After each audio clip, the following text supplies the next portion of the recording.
Hello दोस्तों, एसएटीक academy में आपका एक बार फिर से स्वागत है। मैं आशीष पांडे आज उन लोगों के लिए एक वीडियो लेकर के आया हूं जो अभी सीपीओएसआई की प्री का एग्ज़ाम आपने पास कर लिया है और जिनका फिजिकल होना है। तो जिनका फिजिकल होना है वो एक बार ये वीडियो ज़रूर देखेंगे। उसके बाद आपको बहुत कुछ यहाँ से सीखने को मिलेगा, बहुत बहुत कुछ। मतलब आप जिनको ऐसा लगता है कि मुझसे फिजिकल नहीं हो पाएगी, या जिन्होंने अभी तक प्लान नहीं बनाया है कि मुझको कैसे तैयारी करनी है, जिनके मन में बहुत सारे डाउट्स हैं, वो वीडियो ये ज़रूर देखेंगे। ठीक। पहली बात, सीपीओ एसआई का फिजिकल ऐसा होता है कि कोई भी बंदा 1 महीने मेहनत करके निकाल सकता है। अगर आप जीरो हैं फिजिकल में, 1 महीना भी बहुत ज़्यादा समय है। कई बच्चों ने, कई बच्चों की छोड़िए, खुद मैंने और मेरे साथ में कई लोगों ने 20 दिन की तैयारी करके भी रेस क्लियर की है। कैसे की है अभी मैं आपको बताऊंगा, एक एक बात बताऊंगा कैसे होता है, क्या क्या चीज़ें होती हैं और आपको क्या करना चाहिए, क्या नहीं करना चाहिए, सारी बातें। तो देखिए, पहले तो आपको पता है सीपीओएसआई में होता है एग्ज़ाम। आपने एग्ज़ाम क्लियर कर लिया है, अब आप पास होकर के आ गए हैं दूसरे चरण में, फिजिकल एग्ज़ाम में, पीईटी के एग्ज़ाम के लिए। कई लोगों के मन में तरह तरह की चीज़ें होती हैं कि वहाँ क्या होता होगा। एक एक चीज़ मैं आपका क्लियर कर दूंगा कि वहाँ जाने पर क्या क्या होता है और उसके पहले आपको क्या करना होता है। कई लोग गांव के होंगे, कई लोग शहर के होंगे बच्चे। गांव वालों बच्चों के मन में ऐसा रहता है हमेशा कि मुझको शहर वाले बच्चे के बराबर ट्रेनिंग नहीं मिल पाती। यानी देखिए, रेस लगाना एक अलग बात होती है, ऊंची कूद, लंबी कूद, ये करना एक अलग बात होती है, लेकिन उसको सही तरीके से करना ये मैटर करता है। वहीं शहर के बच्चों को कई बार ऐसा लगता है कि गाँव वाले बच्चों को ज़्यादा अच्छा रहता है, क्योंकि वो खुले माहौल में, गाँव वाले माहौल में रहते हैं और उनका शरीर जो होता है उस हिसाब से थोड़ा-सा उनकी बनावट हो जाती है, तो वो ज़्यादा मजबूत होते हैं। तो दोनों के मन में अलग-अलग धारणा होती है, लेकिन जीतता वही है जिसकी टेक्निक अच्छी होती है, चाहे वो शहर का हो, चाहे वो गाँव का हो, जिसकी भी टेक्निक अच्छी होगी वो जीत जाएगा। टेक्निक कहाँ से आएगी? टेक्निक देखिए, 2 रास्ते हैं। सबसे आसान रास्ता ये है मेरे हिसाब से, आप आस-पास अपने कोई एक अच्छी-सी ट्रेनिंग एकेडमी देखिए, बहुत सारी एकेडमी होती हैं। गाँव के हैं तब थोड़ा दिक्कत हो सकती है, फिर भी आप यूट्यूब का सहारा ले सकते हैं। बहुत सारे यूट्यूब पे अच्छे चैनल मिल जाएँगे, जो कि आपको ट्रेन कर देंगे कि आपको दौड़ना कैसे है, हाई जंप की टेक्निक कैसे रखनी है, लॉन्ग जंप की टेक्निक कैसे रखनी है। अच्छा, हाई जंप तो एक बहुत बड़ा हौवा होता है। एक समझ लीजिए कि आप, कई लोगों को लगता है भाई मैं तो इसको तो आराम से क्रॉस करूँगा, लेकिन वहाँ जाने पे उनकी औकात समझ में आ जाती है। लेकिन वहीं जब कोई ट्रेनिंग ले लेता है, किसी आप अच्छे ट्रेनर से ट्रेनिंग ले लेते हैं, तो ये जो होता है, ये समस्या खत्म हो जाती है। थोड़ा-सा इसमें टेक्निक की चीज़ होती है। आप देखिए, कोई सेम पर्सन आप जैसा ही है, आपके वज़न का, आपकी हाइट का, आपके वेट का, और आप उसके बाद दोनों के बीच में रेस होती है। वो 1600 मीटर निकाल ले जाता है 6 मिनट में और आप 1600 मीटर निकालते हैं 9 मिनट में। क्यों? क्योंकि भाई आपकी कुछ टेक्निक में गड़बड़ी है, प्रैक्टिस में कमी है, तभी तो आप ऐसा कर रहे हैं। तो ये सारा कुछ दूर होता है प्रैक्टिस से। आप अभी से स्टार्ट कर देंगे प्रैक्टिस, रनिंग करना, और वेट सबसे ज़्यादा ज़रूरी होता है। वेट, अपना वेट अगर आप कंट्रोल कर ले जाते हैं, अंडर वेट अगर आप हैं, अंडर वेट मतलब ज़्यादा वेट के नहीं हैं, तब आप सब चीज़ निकाल ले जाएँगे। वेट ज़्यादा है तो आपको अपना वो ज़्यादा वाला वेट लेकर के दौड़ना पड़ेगा, तो उसमें आपकी साँस फूलेगी ज़्यादा।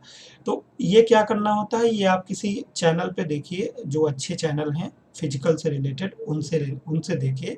बाकी अगर आपको जानना है कि मैंने कहाँ से तैयारी की थी और कैसे की थी, तो आप उसके लिए हमारे नंबर पे फ़ोन कर सकते हैं, जो कि आपको दिया जाएगा। ठीक, जो हमारा अकेडमी का नंबर है उस पे आप दे कर के पूछ सकते हैं, तो मैं आपको बताऊँगा। ऐसे बताने पे ये होगा कि भाई मैं उसका प्रचार कर रहा हूँ, ठीक? पहली बात।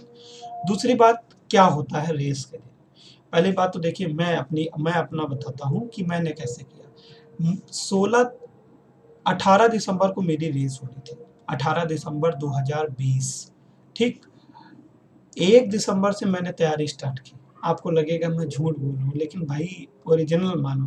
देखिए, जिसको पता है कि जिसका 20 में था, उसको पता है कि अचानक से डेट आया था और उसके बाद भी कई सारे हमारे जैसे आलसी लोग थे जो पड़े थे कि कल से शुरू करेंगे, कल से शुरू करेंगे। मैं उस समय गाँव में था, मेरे दिमाग में था मैं दिल्ली में जाऊँगा और अकेडमी जॉइन करके, मतलब ट्रेनिंग अकेडमी जॉइन करके वहाँ से रेस क्लियर करूँगा। तो क्या होता है कि अ, फिर भी यहाँ आने के बाद भी मैं 4-6 दिन पड़ा रहा, उसके बाद मैंने जॉइन किया। दोनों टाइम जाता था, सुबह 5 बजे उठता था, बहुत दूर था यहाँ से, मेरे यहाँ से लगभग 1 घंटे का डेली जाने में लगता था, 1 घंटे का आने में लगता था। तो मैं 5 बजे उठ के 5:30 बजे निकलता था, साढ़े 6-7 बज जाते थे पहुँचने में, 10 बजे तक सुबह ट्रेनिंग, शाम को 3 घंटे ट्रेनिंग। भाई 3 घंटा पता है इतना होता है ना कि भाई खुद से चल के वहाँ से जो स्टेडियम था, ग्राउंड था, वहाँ से चल के मेट्रो स्टेशन तक आने में भी वो आने की हालत नहीं होती थी। मैं फिजिकल की तैयारी कर रहा था, लेकिन ई-रिक्शे पे बैठ के जाते था, ई-रिक्शे से बैठ के आता था, चल ही नहीं पाता था। लेकिन वहाँ पहुँचने के बाद एक जोश होता है जो वो काम करता है। लास्ट के 2 दिन तो भाई बिल्कुल नहीं दौड़ा था, क्योंकि अगर मैं दौड़ता तो फिर मैं खड़े होने के काबिल ही नहीं रहता, तो रेस कहाँ से निकालता। जो ट्रेनर थे बहुत सपोर्टिव थे, उन्होंने बहुत सपोर्ट किया, हम लोगों को पूरा ध्यान रखा। और हमेशा याद रखना, कोई भी ट्रेनर आपकी रेस अच्छी नहीं करा सकता, आपको जिता नहीं सकता, जब तक आप दिमाग से तैयार नहीं हो गए। रेस आप बिल्कुल एक बार में निकाल सकते हैं, बस आपको अपने मन को हराना होता है। जब 1600 मीटर का रेस शुरू होता है, 400 मीटर आते-आते पूरा मन कहता है भाई बैठ जाओ।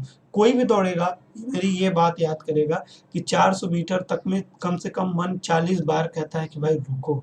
लेकिन जो मन को हरा लेगा कि भाई नहीं, रुकना नहीं है, जब मन में आए रुको, मन से कहो नहीं और तेज़ दौड़ो। भाई कोई मरता नहीं है, रेस से जल्दी कोई नहीं मरता, मतलब कोई मरता नहीं है। बहुत ज़्यादा बेहोश हो जाओगे, बेहोश भी नहीं होगे, साँस फूलेगी बस, दौड़ते जाना है, मन कहे रुको नहीं और तेज़।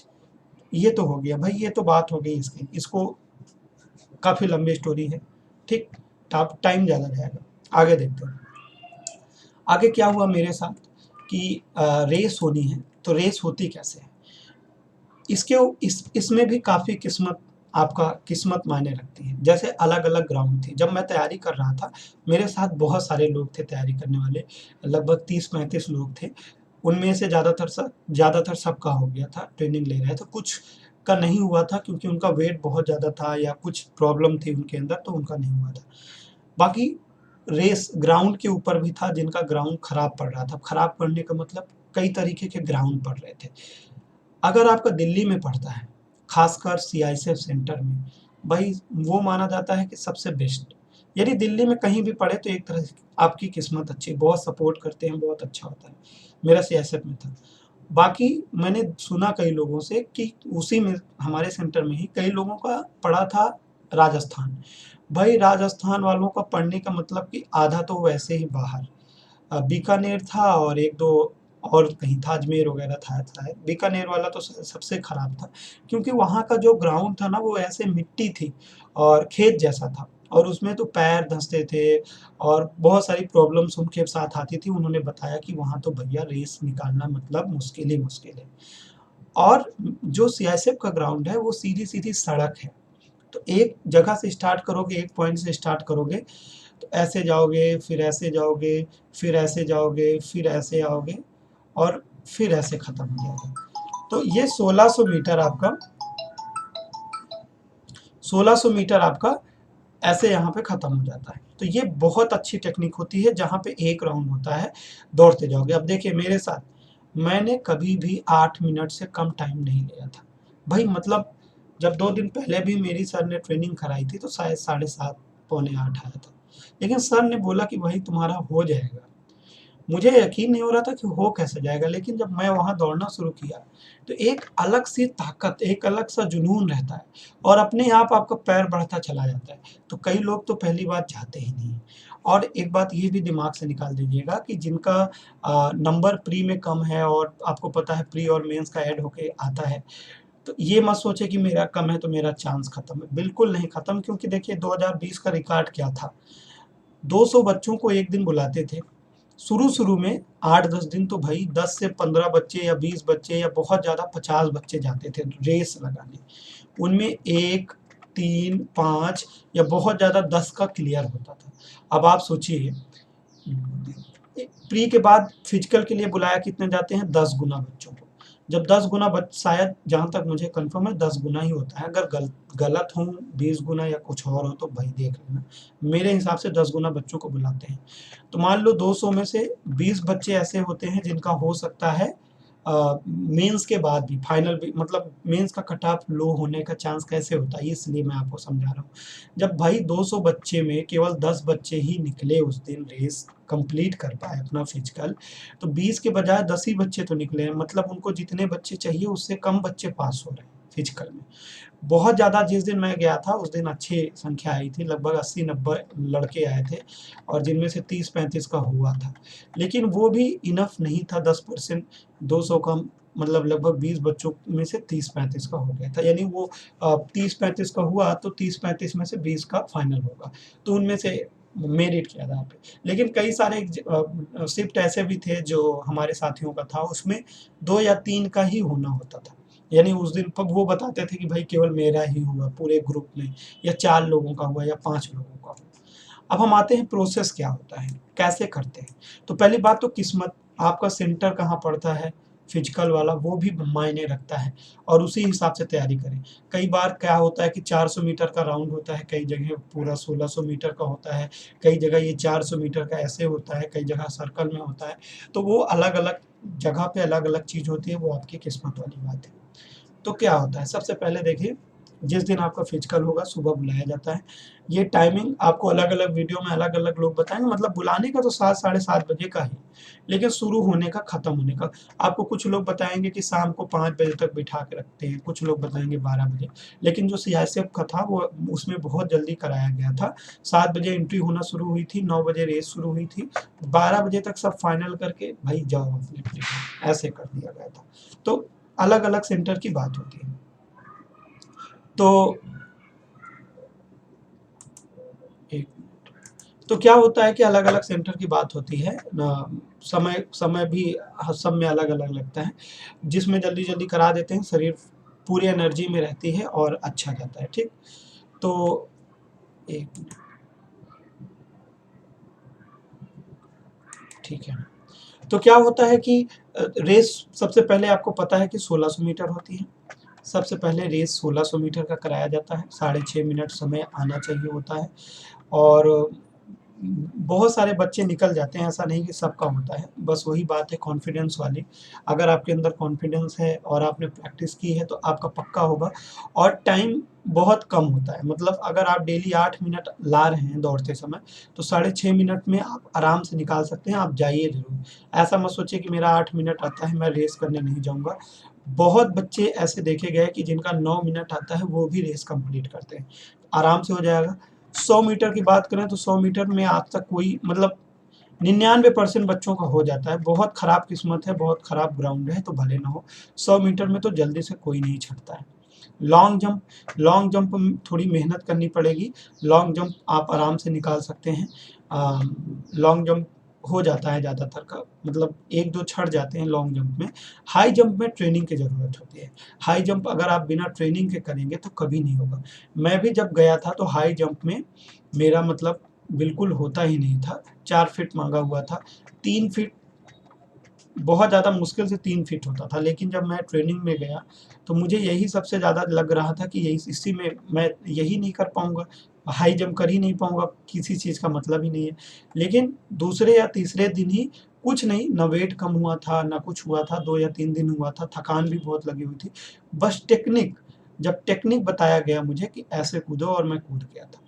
अलग-अलग टेक्निक होती हैं, आप देखेंगे वीडियो बहुत मिलेंगे, सीधा कूद के, सीधा आकर के, बगल में कर्व में आकर के, सीजर स्टाइल, तो बहुत सारी स्टाइल होती हैं। तो वो अपने-अपने ऊपर होता है, ज़्यादातर सीजर ही रखते हैं, ठीक? इसके बाद गोला फेंक, तो गोला फेंक में तो आज तक कोई नहीं छँटा, लड़कों का होता है, लड़कियों का होता भी नहीं है। तो गोला फेंक का रिज़ल्ट तो 100% होता है, इसमें आपको टेंशन ही नहीं लेनी होती, ठीक?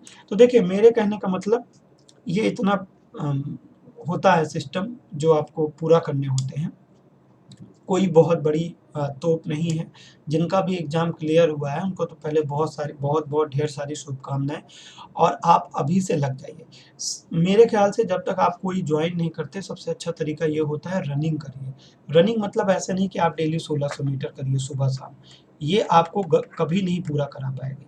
आपके पास अभी टाइम है कम से कम रेस मतलब जिस दिन रेस होगी उसके 1 महीना पहले तक अभी आप कंटिन्यू रनिंग वाला प्रोसेस इस्तेमाल करिए। जैसे कि 30 मिनट सुबह, 30 मिनट शाम या 1 दिन में कम से कम 30 मिनट तो करना ही है, कंटिन्यू रनिंग। ये मत देखिए कि मैं 4 किलोमीटर दौड़ा कि 1 किलोमीटर दौड़ा या आधा किलोमीटर ही दौड़े। आपको टाइम देखना है, दूरी नहीं देखनी है। आप 40 मिनट या 50 मिनट की कंटिन्यू रनिंग शुरू कर दीजिए और डेली दौड़िए इतना, बिना रुके। चाहे आप एक जॉगिंग स्टाइल में ही करिए पूरा लेकिन करिए, चाहे धीमे-धीमे ही करिए।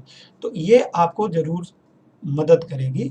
उसके बाद जितना हो सके जो मैंने कहा कि आप कोई न कोई अकेडमी सोचिए कि मतलब कोशिश करिए कि जॉइन करिए, कोई ट्रेनर अच्छा-सा ज़रूर उससे बात करिएगा।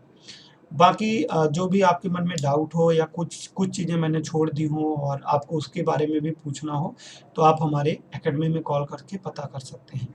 ठीक? बाकी आप लोगों को बहुत-बहुत ढेर सारी शुभकामनाएँ। उम्मीद करते हैं कि जिनका भी फिज़िकल के लिए हुआ है, वो सारे लोग क्वालीफ़ाई करेंगे। बाकी हमारे और भी कुछ लोग हैं हमारे नोन में, हमारे स्टूडेंट्स जो हैं, वो जिन्होंने फिज़िकल क्वालीफ़ाई किया था, मैं आपसे उनसे भी आपका उन उनका भी जो आप उनका भी जो एक्सपीरियंस रहा वो मैं शेयर करा दूँगा आपके साथ। ठीक है फिर मिलते हैं अगले वीडियो में। जय हिंद।